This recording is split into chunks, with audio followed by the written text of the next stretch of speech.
to the greatest of the greatest. A podcast that you never knew you needed.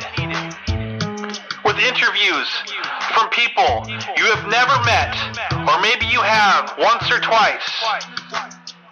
Asking questions and knowing more than you want to know about them. You are listening to Full Buddy Cast. In my high school days. I think y'all will be safe. Didn't go well. Didn't go so well. There were some Karens there too. Some good Karens. Yeah. Don't say that. That's my mom's name. All right, so only I can say that. Only I can say those jokes. We got Mitch Fuhlman back, a Full Buddy Cast with Mitch. Don't know what we're gonna call it. In Stitches with Mitch's, Mitch Mania, One Sweaty Mitch. Maybe we'll just do that. So on the last episode, we caught up and we talked about his life and kind of caught you up after high school, and then his weight loss gain, and then his weight loss, and then his weight gain into weight loss in the doctor's office and all that. So, where you said you started 393? 393. And where are you at currently? So I got down to 193, which was a goal to hit 200 pounds lost. Where are you at now then? I'm sitting right around 203, 204. Which is kind of, are you putting on muscle now? Are you trying to do that? So we reversed from dieting, from cutting. Yeah. I did reverse dieting we're going into a full bulk. Okay. To gain muscle. All right. So then the intent now is to gain weight. So I'm sure your workout then has changed. So yes. So your first workout when you were working out, did you go join a gym? Did you stay at home and just like watch some YouTube videos? You were doing this on your own, right? Originally I was solo on my own. Yeah. Didn't really know what I was doing. Just knew I needed to be active. Sure. My wife excited for me to start because I had started with a nutritionist first. Had signed me up at the YMCA, signed our whole family up. And I was so nervous to go in the gym because I didn't really know what to do. Right. And it had never really been my scene. Right. And so I had gone in there a couple times and done like treadmill. Right, something easy. You can figure out a treadmill. Right, like walk like on a press. You can figure out a press. I was way too intimidated for weights. Okay. 100%. No way I was going in there. Right. But at the same time, as I was starting up that, a coworker of mine had asked me, hey, we have an exercise room or a gym at the work. Would you be interested on our lunch breaks of going in there? And I can show you some weightlifting and stuff. Yeah. And that was the key, man. He taught me like the standard lifts, like, bench press, squatting, deadlift, and he mentored you a little bit in that. A little bit. And we at least, lifting at least 2 or 3 times a week with him at work. Yeah. And then I was supplementing cardio outside of work. So you were doing like 2-a-days is what you're saying. Like during lunch, some lifting. Not originally. No. Okay. Originally it was 1 a day, but it was like maybe like 4 or 5 days a week. And how long? Was it like 15 minutes? Was it? Did you tire out early? Or I were you mean, going like 45? if my work is listening, it was 30 minutes because that was what my lunch was. But no, we were usually up there like an hour. Okay. So all right. Your old work. And then your old work, right? Yeah. I don't have to cut that. Your old work, right? Yeah. Wink. Okay. Right, so what I had done at home, because I really started getting into the fitness, I really started enjoying kind of sweating. And it's actually going to segue right into, I can't tell it without telling you, but that's the first time I got hurt. Okay. I started running more and more on the treadmill at the Y. And I had seen a guy on Instagram whose whole claim was, he's kind of a famous guy and got a huge following. He's a runner, a bow hunter, weightlifter. That's his thing, okay? And I'd heard of him through the Joe Rogan podcast. So I started following the guy on Instagram. And he was all about, I try and run 26 miles a day. 26 miles a day. That's what he did. Yeah, that's what he does. Wow. 26, he's a 54-year-old dude, 26 miles a day. And I go, this dude can run 26 miles a day? That's insane. Why can't I run 26 miles a week? That's a good goal for me. Ooh, okay. Because I was all about trying to push myself out of being comfortable. Right. Right? Like right. From the get-go, I saw that this was the path. Like, don't let yourself get comfortable. And I was like 315, 320 pounds still at that time. And I'm like trying to make myself run. And so I'd lost some weight, like this was over the first year. and I'm running, Eating a little different, eating way different, and running a lot. And so I think the first week that I got 26 miles in a week, I broke my foot. How? Stress Oh, fracture. just from constant running. Just from pounding on it. And what they say is when you run, you're putting 7 times your body weight pressure on your foot. Oh. On those actual pads. So that's why ellipticals are probably a little bit better. Yeah, and I've never really understood those. That's not my thing. But coordination. So I go to the doctor. He says you have a stress fracture. They had x-rayed it, done all that thing, put me in a boot. So you got to wear a boot for 2 months. And I go, I got to work out, buddy. How's this work for working out? Yeah. He goes, listen, bro, I used to be a medic for special forces. Those guys had what it took to work through injuries like this. You don't have that. So another challenge. And I was like, are you serious? You don't know me. So all I did was I adapted. I said, okay, I can't run for 2 months. I got a bike trainer at home. Literally a bike trainer that you put your normal bike on and you pedal away on it. You can go through your gears and all that. Yeah. I'm going to sweat on my bike in my garage. Yeah. I'm going to go to the Y, but I'm not going to run. I'm going to go swim in the lap pool. Gotcha. And I did that for 2 months. And what I actually found was when I started running again, by the way, my work never knew I was injured. I took the boot off at work. Oh, really? And just like stomached the pain. Yeah. They would have made me like sit out from work if they knew I had the injury. So I wasn't willing. And that was your old work and not Yeah. The work that doesn't check up on me ever. Right. That's not going to hear this podcast. But what I found coming back off of that injury, like old me had the mindset like all it took was an injury, a sickness, something. Because I tried to lose weight in the past. I've been a big guy since 2nd grade. Right. Old me would have hit one of those roadblocks, and I was done. Right. Get sick. Don't go to the gym for 3 days. I'm done. Checking out. But what this taught me by kind of switching up and modifying and accommodating myself to still put in the work was like, dude, you just broke your foot and you made it through that. Right. Like, there's nothing if your mind's in it. There's nothing that's stopping you. If you can make, I guess it's something to the extent of, if someone said, "Hey, I got Seahawk tickets," or "Hey, I've got this," like you're gonna find a way. Yeah, you're gonna find. You're gonna, well, and so you got to use that same mentality. I think it's like the mentality of like if you truly want it bad enough, right? Like you may have said you wanted it bad enough before, but like your actions speak louder than words. So right? Let me ask you, why, after you started losing weight, impressing the doctor, impressing other people, why wasn't that good enough for you?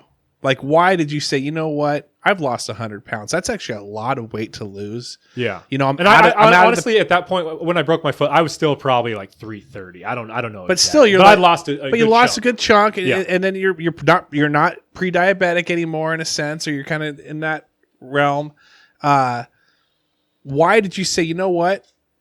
I'm gonna keep going with this. I could probably quit at this point. I think by that point, I had already started like picking up a following. I suggest the watermelon or the mango. They're delicious. That's tangerine. My wife just came into. It's like lemonade though. It tastes like. I think by that point I had already started to get a following, and we were already doing like the kind of accountability stuff, and I felt like I wasn't just letting myself down. Gotcha. So it was. There's a shelf of people that look up to me, right? Yeah. Even if it was super small. Then. Sure. It was like super small. Sure, but still, it's just enough. But it was enough to be inspirational, right? Right. Or like enough to keep me motivated, right?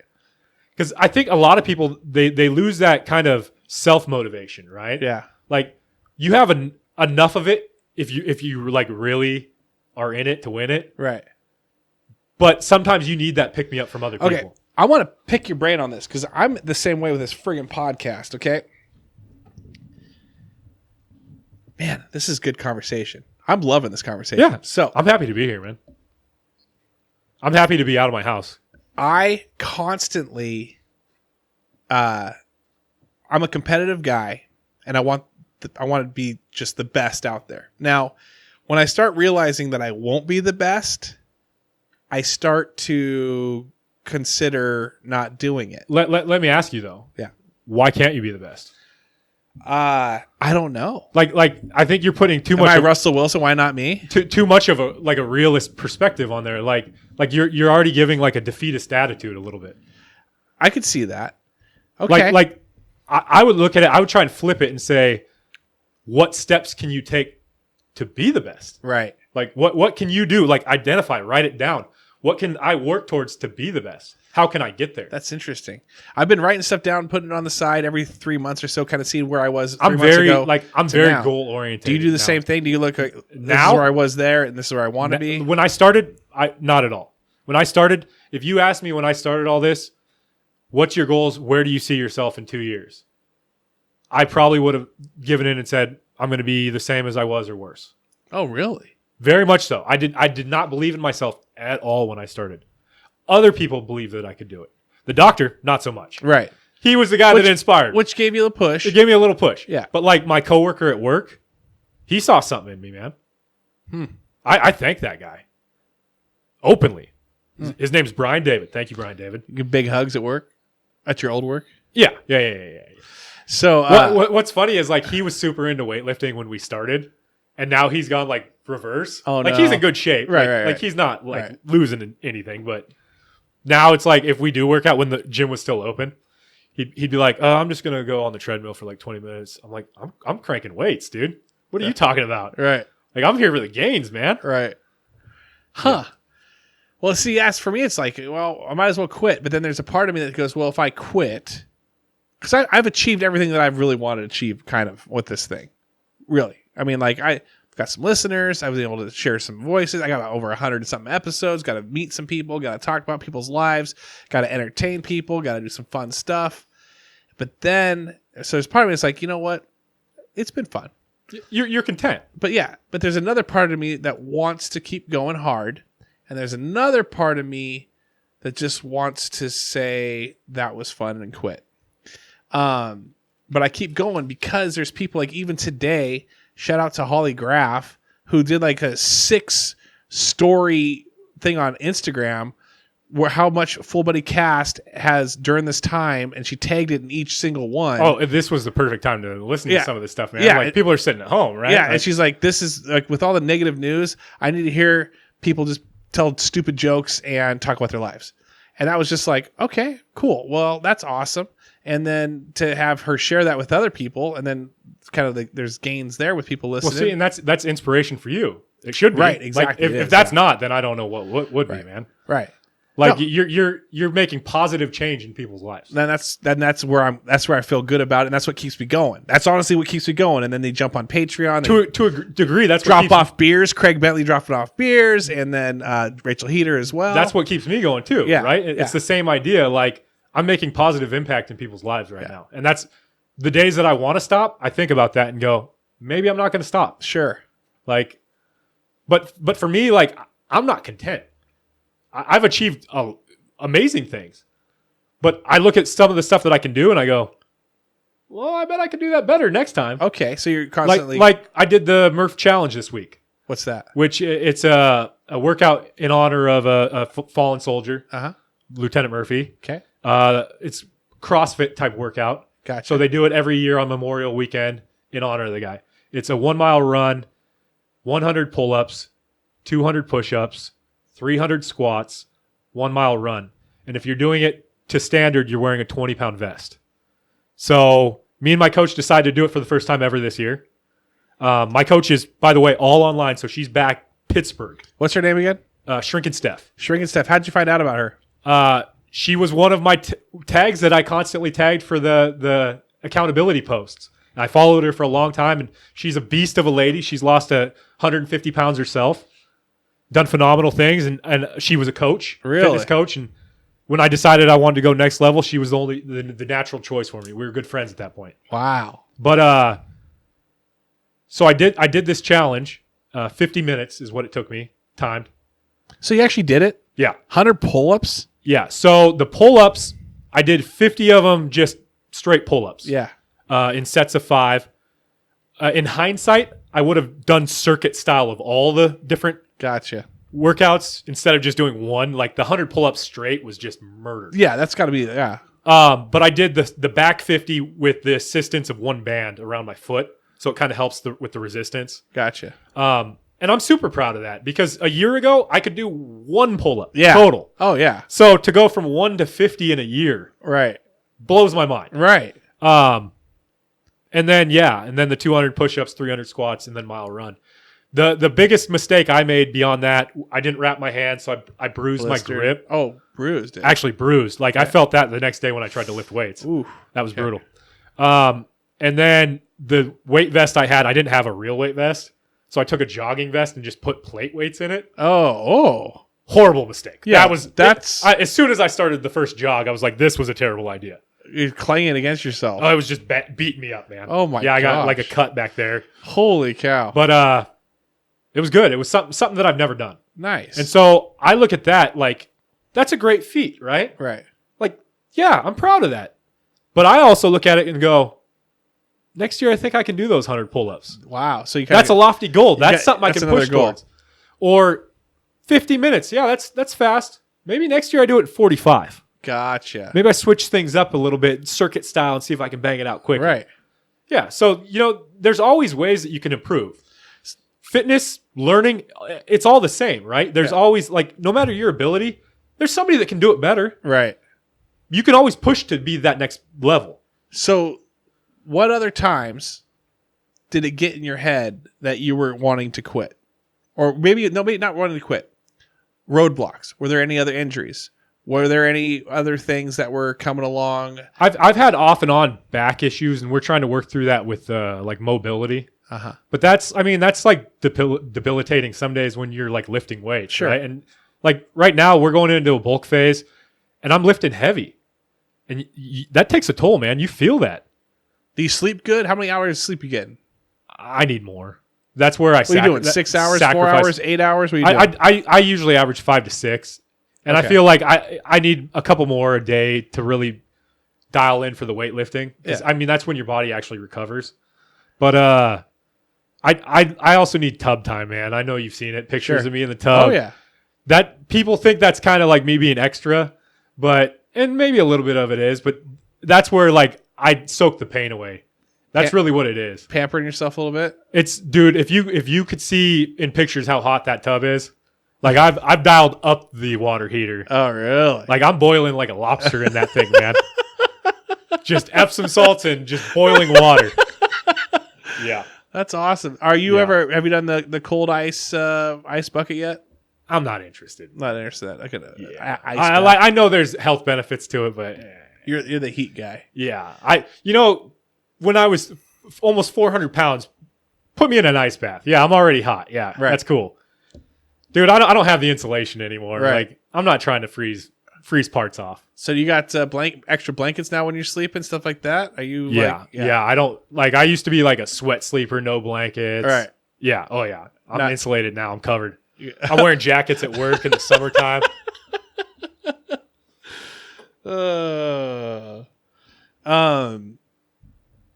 Well, your wife. We were going to talk. Well, the workout now. The workout then was mostly running. So the workout now is. And how long in the gym per day are you? Are you doing it morning and noon and night? Now the program switches based on what phase we're in. Your bulk season. So bulk season is going to look different than cutting. Cutting is going to have more cardio, right? And the weights are going to be a little bit different. She switches up my program probably at a rate of every 12 weeks right now to kind of so you don't get used to what you're lifting, right? To kind of switch it up for your muscles. Right now, my cardio is down to 15 minutes a day, 5 days a week, and that's probably going to go away all the way. Well, we bulk. Really? I have a hard time thinking like that because when I started working with Steph almost a year ago, I was just over cardioing. I can't even say that. Cardioing. Yes. I can't say it. Yeah. So it's probably not proper anyways, but I was like running till where like pushing myself just to see what I could do type stuff. Yeah. Right? Like, oh, I wonder if I can run a half marathon. Boom. Bang, went out on the treadmill. How far can I run? 20 miles. Let's do it. And I was doing stuff like that where it's just like 2.5 hours of just running, beating myself up, right? My hips hurt, my legs hurt, my knees hurt. And I didn't have that like self-care of it side because I'm just like, I'm working out hard. This is what people want. This is what's expected. Right. I didn't have the knowledge behind it, right? I wasn't doing like any accessory work with weights. I was just doing the basic compound lift still. She kind of taught me more of the weightlifting side of it and how important that really is to work on individual muscles and bang that all out. Because the body's an amazing thing. It truly is, man. You have to trick it into working out in other areas. When I was working out this is me. Here's me. Here's where I talk about myself for a moment because I have to. I was working out around September, October last year. I was the highest I've ever been. Because COVID, I've gained half of it back. But life happens, man. Yeah. And so I'm working out and the same workouts, even though I was doing it for like 8 weeks, 9 weeks, the same workouts that I was doing the first 3 weeks weren't doing it for me by like the 4th or 5th week. It was that I would either have to do it longer or I'd have to do it like running, obviously with cardio. It's like I was like huffing and puffing by like 0.33 of a mile. And then I would get to a point where it was like 0.5 and then it was 0.75 and then it was a mile. And like when I hit my mile, I remember just going. You make endurance. You pick up endurance. Yeah. You're running. You're just going. And I'm probably the same thing for you. Like I'm thinking when I finally hit that mile, that was huge for me. Like it was like not a fake mile. Like there's times where I like round up, 0.94, that's about a mile, and it's like, no, it's not. When you finally hit that mile, it kind of makes you want to keep going. And then it's like, okay, now that I've hit the mile, how much farther can I go? I'm not even thinking about 2 miles yet. So I got to a point where like, obviously when I started on a treadmill, I was walking. Yeah. And it was like... Were you watching TV shows, listening to music? What were you doing? I'm a music guy. Okay. I'm Spotify on my phone. Nice. I don't want videos. I don't want anything. Okay. I can't focus on that, especially depending on how hard I go now. It's like two different... Now, would you play the same songs each time to kind of like... I have like playlists, yeah. Gotcha. Yeah, Gotcha. so it's very much probably the same music for an extended period of time. Okay, so anyway, But when I started, I was walking, and I was happy the first day that I could walk 4 miles in an hour. That's 4 mile an hour pace. Right. And I was like, man, I've nailed it, right? Like I hit it. Yeah. And then I was like, I wonder if I can go faster. Yeah. And that starts working in your brain like that. How can I push myself? Yeah. And it got to a point where like, before I started working with Steph, I know how far I can go because I've pushed myself all the way. Mm-hmm. Like a lot of people, barriers are in their brains. It's true. It's like, I can't do this because it's not healthy. Like I'll die. Right. No, I'll tell you what will happen. You'll either throw up or you'll black out. I've done both. Have you thrown up? I've done both. Multiple times? So if I know I'm going to do hard cardio, I do it in the morning with no food in me. Because I know how far I'll go and I know where the line is for throwing up.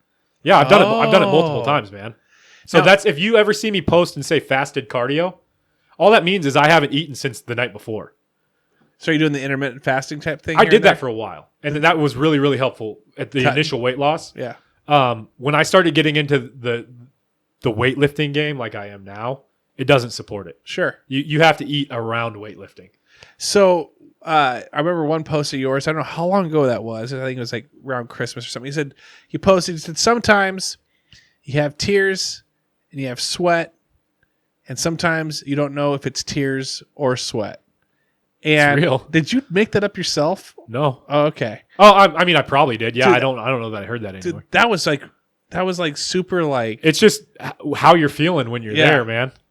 There's been days where I've cried. I think that should be on a shirt. When I read that, I'm like, that should be on a shirt somewhere. Yeah. And some days there's tears, other days there's sweat, and some days you don't know if it's tears or sweat. Yeah, you've seen all my sweaty posts, man.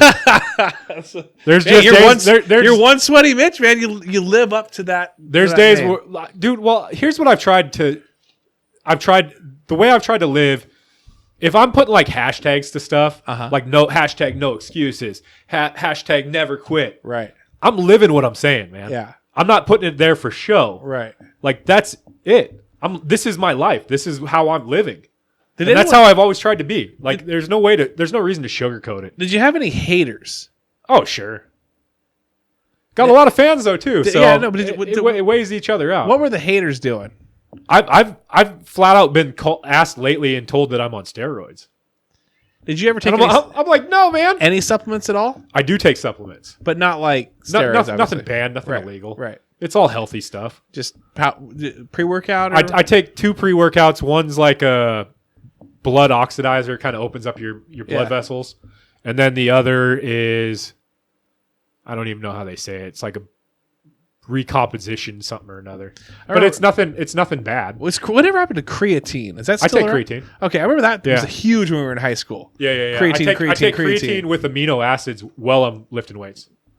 Gotcha. They call that intra workout. Any rest day?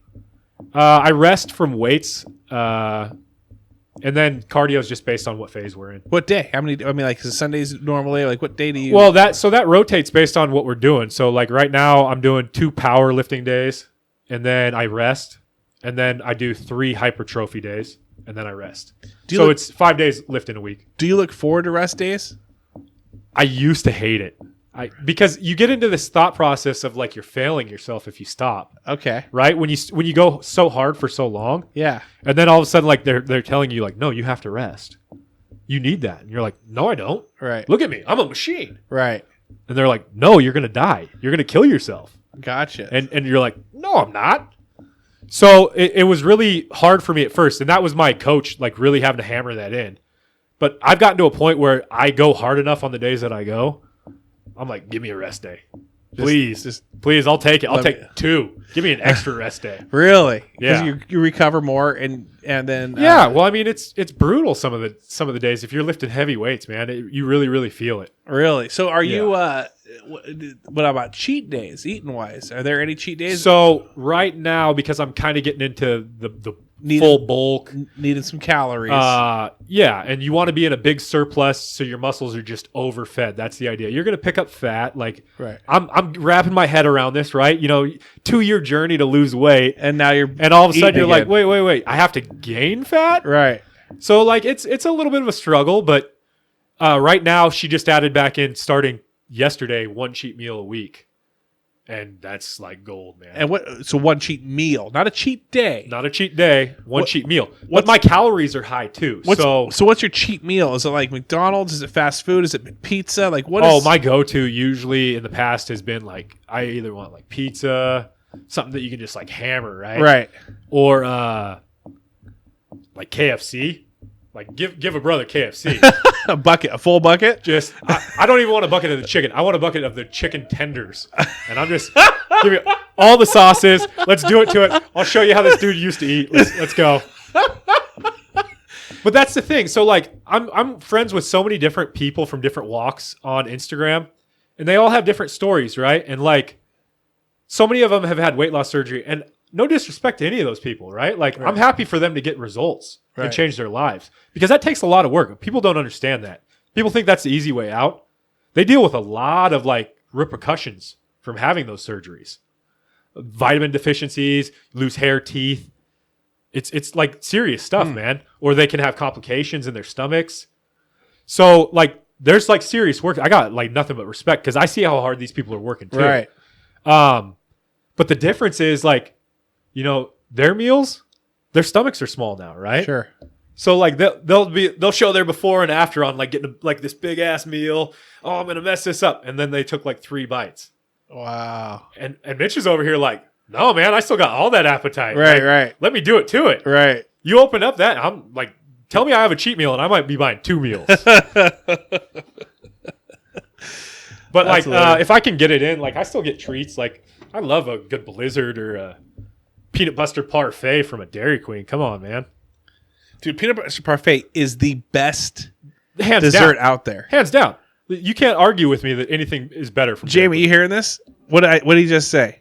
That the peanut butter parfait is the best. Yeah. I agree. I like. Dude, so good. Well, here's the thing, and this was eye-opening for me because I didn't even know you could do this. My mother-in-law shows up and she goes, I heard you like peanut butter parfaits. And I go, yeah, they're the best. She's like, have you ever gotten it with extra fudge?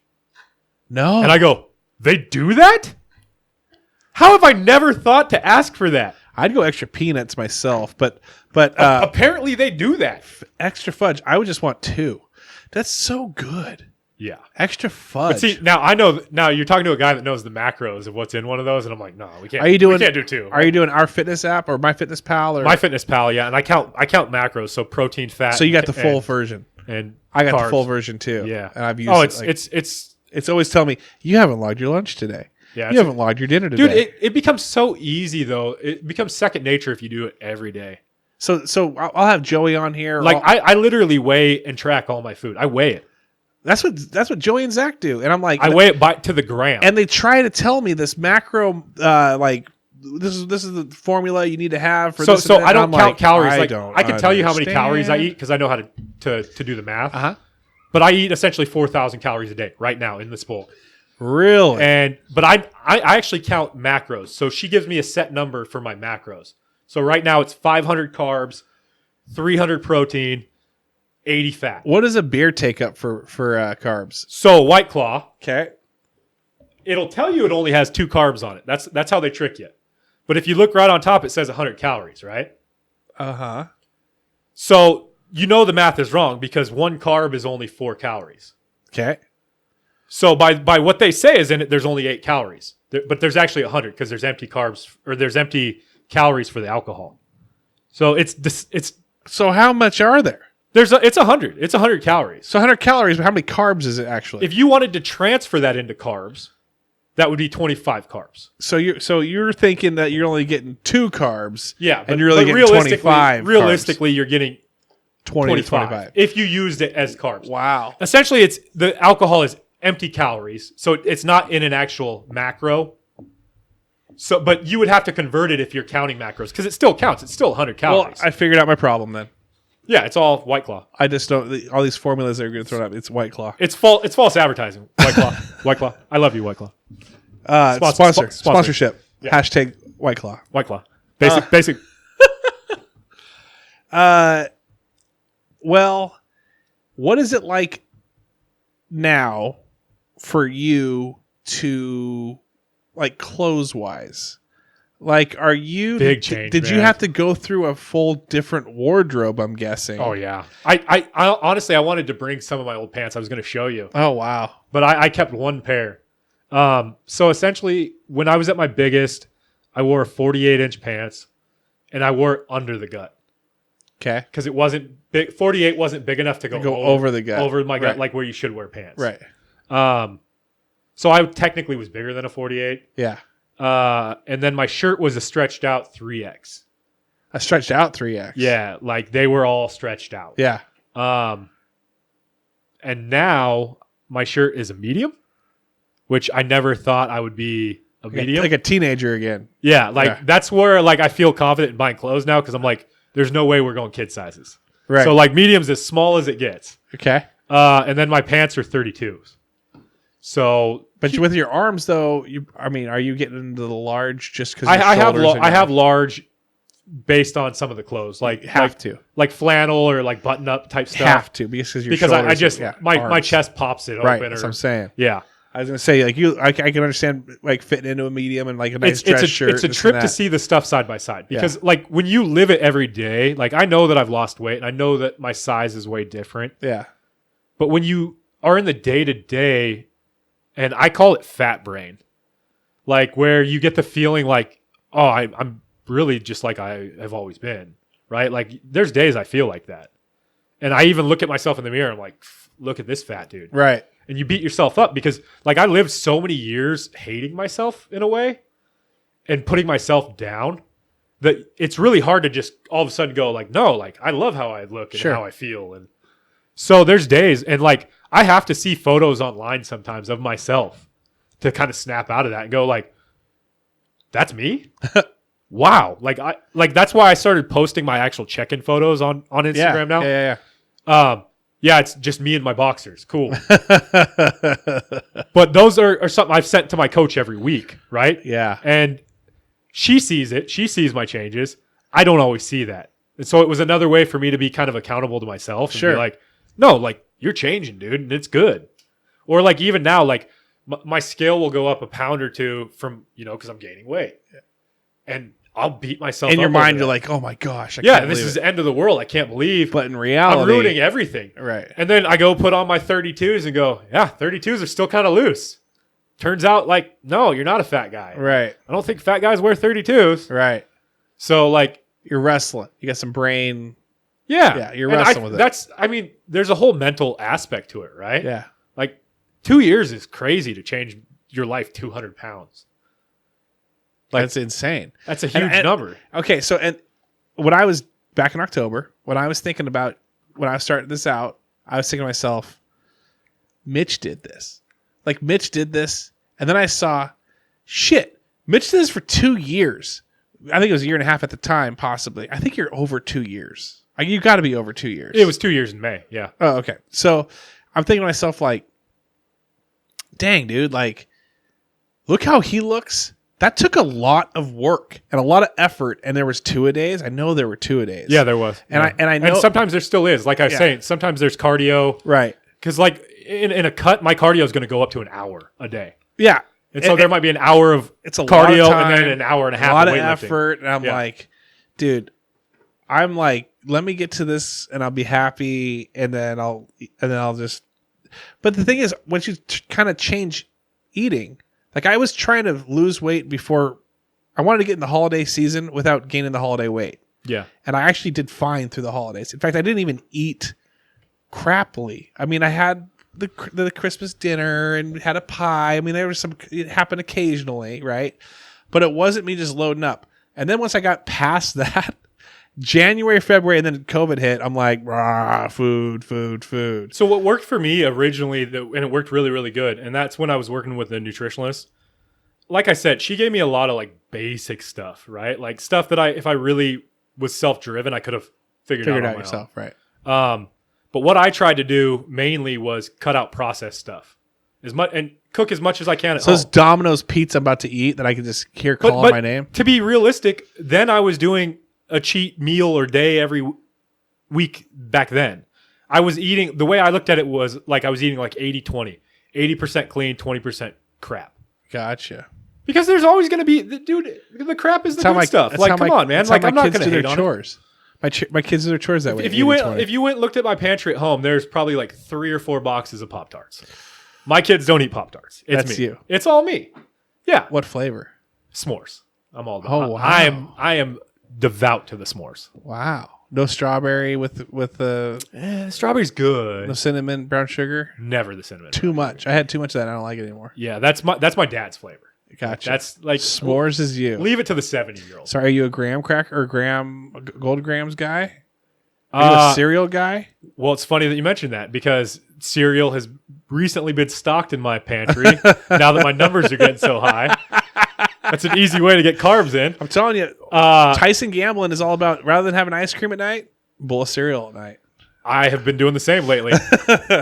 Lucky Charms has been the go-to lately. But there's if you looked at the box of cereal in my pantry, it's Fruity Pebbles, Yeah.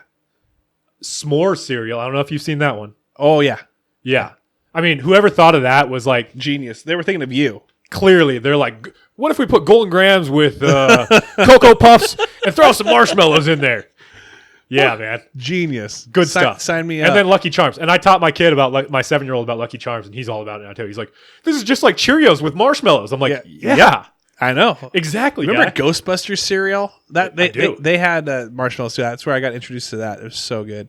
Let's talk about your kids real quick as we're almost out of here. With your kids, your 7-year-old saw this journey from 5 to 7. Do they remember? I think he does. Yeah, And, I'm sure the 2-year-old doesn't. But No, I mean, literally, my low point, if you want to look at it that way, and it really was, it was like me hitting rock bottom when I started this. And that's really what it took, was right after he was born, my 2-year-old. did you gain baby weight with your wife, kind of a thing? Oh, I'm sure I did. Yeah. Oh, yeah. You know how it goes. Oh, yeah. Wife's pregnant. We eat what we want. All the time. What sounds good? Let's eat double portion of it. Oh, you want to go out? Let's go out. Let's go out. Absolutely. Yeah, of course. Yeah. There was a bunch of that. And she went longer with the second one than she did with the first one. The first one, he came 7 weeks early. Ah, He was I in- see. he was so in you got NICU for like extra 10 7 days. weeks of eating. Yeah. That's a lot of time. The second one came 2 weeks early, but it was induced. Gotcha. So, Gotcha. Big babies? Or first little? one, no. First one was a Preemie, little small? nugget. He was preemie, yeah. Wow. Second one, average size, 7 pounds, I think. Gotcha. 7.5 pounds. That's why they induced? Uh, Why'd they induce? she was having blood pressure problems, and they're like, we think he's cooked long enough. Let's just do it. Yeah. Let's just do it. You're good. How long was the recovery for your first, to get from the preemie ICU? They go to ICU, right? NICU. NICU, that's right. Yeah. And- Newborn ICU. And then they transition out. He was there 9 days. And I unfortunately had a job at the time that didn't allow me to take time off. So I was there for 3 days, and then I had to leave my wife in the hospital. That's what happens sometimes. A little brutal. Yeah, felt a little bad about it. Sometimes we take that left turn out of the game of life. But if you saw the kid now, I mean, you would never know he was preemie. Oh, yeah. Yeah. I mean, just rock solid Awesome. 7-year-old. So 60, 65 pounds, something like that. So does he remember Big Dad? I think he says he does, but I'll tell you what, man. Watching those kids watch me do what I do now makes it all worthwhile. Yeah. And that's where I got lucky and got some equipment before this COVID thing started kicking off to where I could still work out and get my workouts. Did you get the Peloton? My wife bought the Peloton. I get to use it by default, which is like a win-win. It was a free Peloton for me, sir. That was her money. That's awesome. But I had already had a used treadmill that I had that I love. And so then we got the Peloton, and I'd gotten a weight set, a cage, and all that. And so I'm like way luckier than a lot of people that didn't have any gym this entire time. Yeah. But what I didn't know if I would like working out at home, but then seeing like the kids interested in it. Sure. And they want to, the 7-year-old wants to come lift weights with me. Right. Or I taught him how to do assisted pull-ups with a band. Right. And he's banging them out, telling me he's the greatest in the world. I love every minute of it. That's great. Man. I love it. Confidence building. It just motivates me so much more. Yeah. And it's something I wish I would have had as a kid. Yeah. Like the right direction for. I don't blame my parents for the way I was. Right. I don't at all. I hold no ill will to either one of them. Good. Cool. Because I had just as long to change myself as an adult. Right. But I didn't have any proper nutrition as a kid. I didn't get taught how to eat right. I didn't get taught how to do any sort of fitness. Right. Like my fitness was like, hey, I go run out in the yard or something. Right. Go outside. You're like, cool. My kids have a firsthand view of, oh, you want to build muscle? This is how you're going to do it. Oh, you want to learn how to run faster? This is how you're going to do it. By the way, anybody listening, you want to run faster? Lap swimming. Is that just shallow running? Running in the shallow end? What's lap swimming? Lap swimming laps. Oh, in a lap pool. Okay. Build up your lungs. Build up your lungs, and you'll run faster. Run faster and longer? Yeah. Wow. That's people ask me like, you can run fast.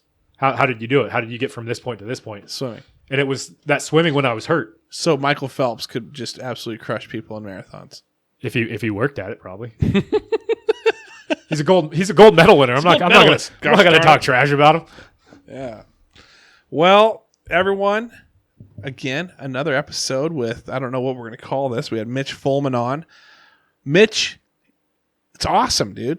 It's incredible what you've done. Thanks, brother. And I'm glad that you're able to share your story. We'll have some more down the road. We'll have people send me questions. I want questions to ask him down the road when we meet up again. And he says like he has a pretty free schedule during the week, and so do I at times. And so Mondays and Wednesdays, I'm good. So we'll have him on. In the meantime, I've got a Domino's pizza calling my name. It's my cheat day with my cheat meal tomorrow as well. But it's my cheat week. It's my cheat year. Don't judge. It's first week of every month. After this year's my cheat year. All right, everyone. Thanks so much for listening. Where can they find you, Mitch? Instagram. _sweaty_Mitch. And one is spelled out. I don't know if you can do numbers, but one is one is the word. One is the word. All right, everyone. Thanks so much for listening. Mitch, great having you on. Thanks for having me. Yeah. Have a great day, everyone. Take care.